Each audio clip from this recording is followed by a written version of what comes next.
В деревне Пархи-Косы в рамках национального проекта «Культура» открылась библиотека нового поколения. Она стала 4-й модельной библиотекой в Чебоксарском округе и 16-й в Чувашской республике. На открытии побывала и наша съемочная группа. Современное пространство, оснащенное по последнему слову техники. Именно так можно описать библиотеку после модернизации. Визуально мы разделили библиотеку на несколько зон. Это информационная входная зона, где для наших читателей теперь есть 2 компьютера с выходом в интернет. Они могут в госуслугах зарегистрироваться, распечатать свои документы или фотографии на цветном принтере, заламинировать их. Библиотека теперь не просто книгохранилище с читальным залом, а многопрофильный центр. Есть здесь и площадка по профориентации для молодежи. Пархи-Косинская сельская библиотека стала библиотекой-центром профориентации сельского хозяйства.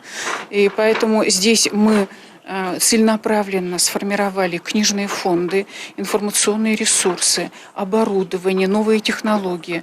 Поэтому мы имеем сейчас библиотеку, которая готова помогать вот этой сельской территории определиться с профессиями.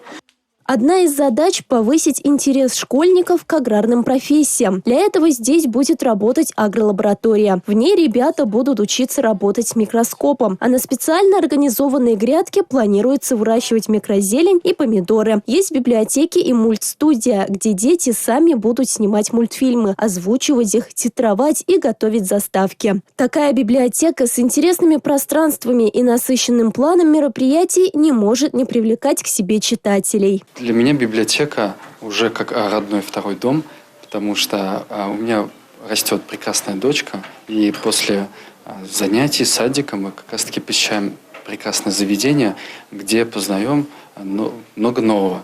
А тут есть замечательные книги, развивающие игры для нее. Пархи-Косинская сельская библиотека, она является 16-й библиотекой нового поколения. И до конца года их будет у нас 18. Осталось открыть библиотеку в Комсомольском районе и в городе Чебоксары.